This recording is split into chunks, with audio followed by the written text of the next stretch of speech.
بسم اللہ الرحمن الرحیم بسم اللہ الرحمن الرحیم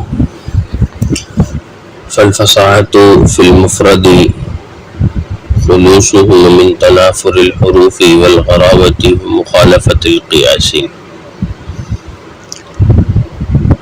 یہ 45-46واں سبق ہے اور تلخیص المفتاح کی عبارت ہے. شارح کہتے ہیں کہ قدم الفصاحة على البلاغة لتوقف معرفة البلاغة على معرفة الفصاحة لكونها مأخوذة في تعريفهما، ثم قدم فصاحة المفرد على فصاحة الكلام والمتكلم لتوقفهما عليها. خلوص أي خلوص المفرد من تنافر الحروف والغرابة ومخالفة القياس اللغوي أي المستنبط من استقراء اللغة وتفسير الفصاحة بالخلوص لا يخلو عن تسامح. یہ ایک مکمل عبارت ہے، اس کو آج ہم نے اپنے سبق میں بیان کرنا ہے. تو یہاں سے مصنف رحمہ اللہ نے فصاحت کی جو ماقبل میں 3 قسمیں بیان فرمائی تھی ان کو بھی تفصیل بیان کیا ہے، اور اسی وجہ سے فصاحت پہ جو فا لے کر آئے ہیں وہ تفصیلیہ ہے یا تفسیریہ ہے. لیکن یہاں پر ایک سوال اور اشکال ہوگا کہ مصنف رحمہ اللہ نے فصاحت کو بلاغت پر کیوں مقدم کیا، یعنی فصاحت کو پہلے بیان کیا اور اس کو بلاغت کو بعد میں کیوں. تو فصاحت کو پہلے اقسام ثلاثہ کی تعریفات ذکر کیے پھر بعد میں، ایسا کیوں؟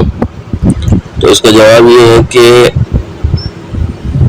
بلاغت کی جو تعریف ہے وہ فصاحت کی تعریف پر موقوف ہے، اور فصاحت موقوف علیہ، بلاغت موقوف ہے. موقوف علیہ پہلے ہوتا ہے، بلاغت موقوف ہے تو وہ بعد میں ہوگی، اس لیے پہلے فصاحت کی بات کی بعد میں بلاغت کی. رہی یہ بات کہ بلاغت کی تعریف فصاحت کی تعریف پر کیسے موقوف ہے، تو اس کی تفصیل یہ ہے کہ بلاغت کی تعریف میں فصاحت ملحوظ اور ماخوذ ہے. کیوں؟ اس لیے کہ بلاغت کی تعریف ہے مطابقت الکلام لمقتضى الحال مع فصاحتی. تو اب جب بلاغت کی تعریف میں فصاحت ماخوذ ہے تو بلاغت کی تعریف کو سمجھنا گویا کہ فصاحت پر موقوف ہوگا. پہلے فصاحت سمجھیں گے تو مع فصاحتی سے بلاغت مکمل سمجھی جائے گی. تو گویا کہ بلاغت موقوف ہوگی، فصاحت کا سمجھنا اس کے لیے موقوف علیہ ہو گیا. تو موقوف علیہ چونکہ موقوف سے مقدم ہوتا ہے اس لیے فاضل مصنف نے فصاحت کو مقدم کیا اور اس کی اقسام ثلاثہ کو پہلے بیان کیا اور بلاغت کی اقسام کو بعد میں ذکر کیا. اب رہی یہ بات کہ چلے ٹھیک ہے فصاحت کو بلاغت سے تو مقدم کر دیا، لیکن فصاحت مفرد کو فصاحت کلام اور فصاحت متکلم پر کیوں مقدم کیا؟ تو اس کا جواب یہ ہے کہ فصاحت کلام اور فصاحت متکلم یہ دونوں فصاحت مفرد پر موقوف ہیں. البتہ اتنا فرق ضرور ہے کہ فصاحت کلام فصاحت مفرد پر بلا واسطہ موقوف ہے اور فصاحت متکلم فصاحت مفرد پر فصاحت کلام کے واسطے سے موقوف ہے، لیکن ہیں دونوں موقوف فصاحت مفرد پر، اور فصاحت مفرد موقوف علیہ تو اس لیے مصنف نے فصاحت مفرد کو ان دونوں پر مقدم کیا. موقوف کیسے تو وہ انشاءاللہ اس تعریف میں سمجھ میں آ جائے گی، بات الگ سے ذکر کرنے کی چلنا ضرورت نہیں ہے. اب مصنف رحمہ اللہ نے جو فصاحت مفرد کی تعریف کی ہے تو فصاحت مفرد یہ ہے کہ مفرد میں 3 چیزیں نہ ہوں، یعنی مفرد 3 چیزوں سے خالی ہو. اس کا خالص ہونا 3 چیزوں سے، ان سے تنافر حروف سے کہ تنافر حروف بھی نہ ہو، غرابت سے خالی ہو وہ مفرد، اور مخالفت قیاس سے. اور ان تین چیزوں سے خالی ہونے کی ضروری ہے، تو اس کی وجہ اثر یہ ہے کہ مفرد کے لیے تین چیزیں ہیں. ایک ہے مادہ یعنی جو اس کے حروف ہوتا ہے، ایک ہے صورت جو اس کی جو لفظ ہوتا ہے، جو اس کا صیغہ ہوتا ہے، اور تیسری چیز ہے اس کا معنی پر اس کی دلالت جو وہ اپنے مادے پر دلالت کر رہا ہوتا ہے. اب اگر مادے میں کوئی عیب ہے تو تنافر حروف کہیں گے، صورت میں کوئی عیب ہوگا تو قرابت سے تعبیر ہوگی، اور اگر معنی کی دلالت میں کوئی خفا ہے، کوئی عیب وغیرہ ہے تو اس کو مخالفت قیاس کہیں گے. تو یہ وجہ اثر تھی، اس لیے فرمایا کہ فصاحت مفرد میں یہ تین چیزیں نہیں ہونی چاہیے، تنافر حروف نہ ہو، غرابت نہ ہو، مخالفت قیاس نہ ہو. تین چیزیں نہیں ہوں گی تو وہ فصاحت جو مفرد ہے وہ فصیح ہوگا. شارح نے ایک بات کی ہے کہ مخالفت القیاس اللغوی، کہ وہ قیاس لغوی سے خالی ہو، یعنی قیاس سے مراد قیاس لغوی ہے، ای مستنبط من استقراء اللغت. یہاں سے شارح نے ایک بات کی ہے کہ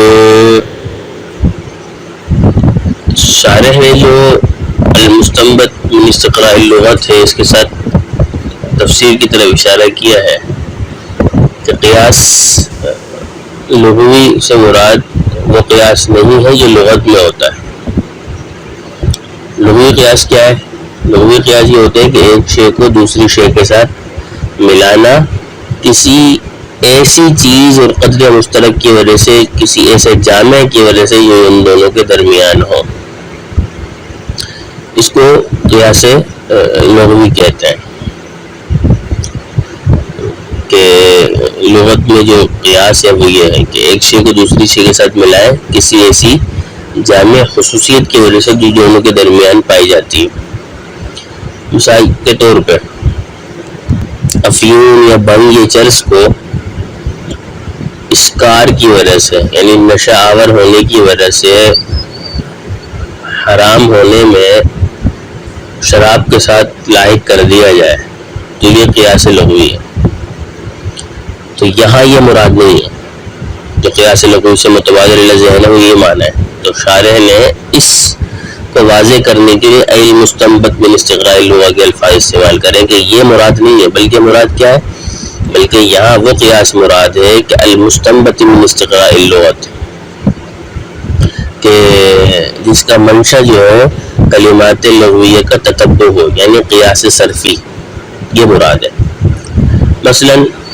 مثال کے طور پہ جب آپ لغت کے کلمات کا تتبع اور استقراء کرتے ہیں اور استقراء کرنے کے بعد ایک نتیجہ نکلتا ہے، تو اس نتیجے کو صرفیوں نے کس اصول پہ لیا ہے؟ تو وہ جو اصول ہے وہ قیاس صرفی اور وہ یہاں مراد ہے. مثلا انہوں نے تتبع کیا لغت کا، تب لغت کا استقراء کیا انہوں نے، اور اس استقراء اور تتبع کے بعد ان کو ایک اصول سمجھ میں آیا کہ جب بھی یا واو متحرک ہو اور ما قبل اس کا مفتوح ہو تو اس یا اور واو کو الف سے بدل دیا جائے گا. تو یہ اب انہوں نے لغت کا تتبع کیا، لغت کا استقراء کیا، تو انہوں نے یہ بات سمجھ میں آئی تو انہوں نے ایک اصول مقرر کیا. تو یہاں سے یہ مراد ہے، یعنی قیاس لغوی سے قیاس صرفی مراد ہے. اسی لیے المستنبط میں استقراء اللغت فرمایا ہے کہ جس کا منشا جو ہے وہ کلمات لغویہ کا تتبع ہو، جو لغت کے استقراء سے معلوم کیا گیا ہو، لغت کے استقراء کے بعد اصول مقرر کیا گیا ہو، تو وہ مراد ہے، یعنی صرفیوں کا قاعدہ، نہ کہ لغوی قیاس. لیکن یہاں پر ایک سوال ہے. سوال یہ ہے کہ جب قیاس سے صرفی ہی مراد تھا تو قیاس سے صرفی کہہ دیتے مصنف، قیاس لغوی کیوں کہا؟ اور یہ انہوں نے نہیں کہا تھا تو سارے قیاس صرفی کہہ دیتے، قیاس لغوی نہ کہتے، تاکہ بات بالکل واضح طور پہ سمجھ میں آ جاتی. یہ کیا کیا کہ قیاس لغوی کہا، پھر المستنبط من استقراء اللغت کہا، اتنا گما پھرا کے بیان کرنے کی کیا ضرورت تھی؟ اس کا جواب یہ ہے کہ مصنف رحمہ اللہ نے لغوی کا لفظ ذکر فرما کر پھر یہ جو تفسیر بیان فرمائی ہے کہ وہ قیاس لغوی جو استقراء لغت سے مستنبط ہوتا ہے، اس سے ان کا ایک مقصد ہے، مقصد بیان کرنا ہے کہ قیاس صرفی کا منشا کیا ہے۔ قیاس صرفی کا منشا بیان کرنے کے لیے انہوں نے یہ ترکیب استعمال فرمائی کہ لغوی لیا اور اس کے بعد یہ بات بیان کی کہ قیاس صرفی کا منشا کلمات لغت کا تتبع اور تجسس ہے۔ اس کو بیان کرنے کے لیے پہلے لغوی کہا اور پھر یہ تفسیر بیان فرمائی تاکہ لوگوں کو قیاس صرفی کا منشا معلوم ہو جائے۔ اگر لغوی کا لفظ مذکور نہ ہوتا اور ڈائریکٹ وہ صرفی کے اس طرف اشارہ نہیں ہو سکتا تھا، بس اس طرف اشارہ کرنے کے لیے قیاس صرفی کا منشا اور مقصد بیان کرنے کے لیے مصنف نے لغوی کا لفظ ذکر فرمایا اور اس کی پھر تعریف شارح نے یوں کی۔ آگے شارح نے ایک مصنف رحمہ اللہ کے تسامح کا ذکر کیا ہے کہ وتفسیر الفصاحۃ بالخصوص لا یخلو عن تسامح۔ یہاں سے شارح نے ایک بات کی ہے، شارح کہتے ہیں کہ فاضل مصنف رحمہ اللہ نے فصاحت مفرد کی جو تعریف کی ہے وہ تو فاضل مصنف نے جو خلوص کے ساتھ فصاحت کی تعریف کی ہے، شارح کہتے ہیں کہ اس میں ایک گونا تسامح ہے۔ تسامح کیسے؟ وہ ایسے ہے کہ فصاحت وجودی ہے اور یعنی جو فصاحت ہے یعنی پایا جانا ہے، اس کا فصاحت کا پائے جانے کے لیے وہ تین چیزیں بیان کی ہیں، تو فصاحت وجودی ہے۔ اور خلوص جس کے معنی تنافر وغیرہ کے نہ ہونے کے ہیں، جب خلوص ہو کا مطلب ہے کہ تین چیزوں سے خالی ہو، یعنی تین چیزیں نہ ہو، تو گویا کہ یہ آدمی ہے۔ تو اب فصاحت وجودی ہے اور خلوص گویا کہ عدم ہے، اور عدمی چیز کے ساتھ وجودی کی تعریف کرنا یہ نامناسب ہے، اس کو مناسب نہیں سمجھا جاتا کہ آپ ایک وجودی کی تعریف کریں اور وہ بھی عدمی چیز کے ساتھ کریں۔ تو لہذا فصاحت کی تعریف میں خلوص کے لفظ کا ذکر کرنا یہ غیر مناسب ہے، اور غیر مناسب کام کے ارتکاب ہی کو تسامح کہتے ہیں۔ لہذا فصاحت کی تعریف جو ہے وہ تسامح سے خالی نہیں ہے۔ اسی کو شارح رحمہ اللہ نے اس طور پہ بیان فرمایا کہ وہ خلوص سے تعریف کرنا تفسیر الفصاحت بالخلوص لا یخلو عن تسامح۔ تو گویا کہ شارح نے یہاں سے اس بات کو واضح کر دیا۔ تو شارح نے کہا فالفصاحت فی المفرد، کہ فصاحت مفرد میں کیا ہے، ماتن نے یہ کہا خلوص اس کا خالی ہونا، یعنی مفرد کا خالص ہونا، مفرد کا ہٹا ہونا، مفرد کا خالی ہونا، تنافر حروف، غرابت اور مخالفت قیاس سے۔ اور آگے فرمایا قدم الفصاحت علی البلاغت، فصاحت کو انہوں نے مقدم کیا بلاغت پر، کیوں؟ لتوقف معرفت البلاغتی علی معرفت الفصاحت، فصاحت کی معرفت پر بلاغت کی معرفت کے موقوف ہونے کی وجہ سے۔ کیوں؟ لکونھا ماخوذۃ، کیوں کہ فصاحت ماخوذ ہے فی تعریفھا، بلاغت کی تعریف میں۔ ثم پھر قدم فصاحت المفرد، مفرد فصاحت کو یعنی فصاحت مفرد کو مقدم کیا اعلیٰ فصاحت الکلام والمتکلم، فصاحت کلام اور فصاحت متکلم پر، لتوقفہما علیہا، کیونکہ وہ دونوں اس پر موقوف ہے، فصاحت کلام اور متکلم فصاحت مفرد میں ہو، اس لیے مقدم کی۔ تعریف کیا ہے؟ خلوصہ ای خلوص المفرد، مفرد کا خالص ہونا، من تنافر الحروف، تنافر حروف سے، والغرابتی، غرابت سے، ومخالفت القیاس، شارح کہتے ہیں لغوی، اور قیاس لغوی کی مخالفت سے، ان تینوں سے خالی ہونا یہ فصاحت مفرد کی تعریف ہے۔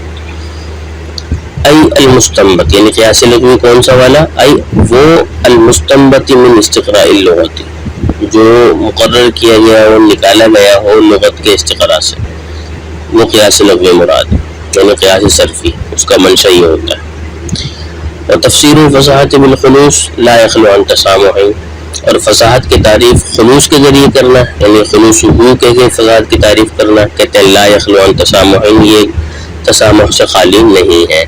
اس کی مکمل تفصیل ابھی سبق میں بیان کر دی ہے، تو اللہ تبارک و تعالی ہمیں سمجھنے کی توفیق عطا فرمائے اور اس کے ذریعے بلاغت کا فہم عطا فرمائے، تاکہ ہم جو ہے وہ قرآن مجید فرقان حمید کی علوم کی طرف اور اس کے اعجاز و بلاغت کی طرف بڑھ کر اس کا جو اصلی مقصد ہے، وسیلہ جو ہے نبی علیہ السلام کی تصدیق اور پھر نبی صلی اللہ علیہ وسلم کی اتباع کا، اس کو ہم حاصل کر سکیں۔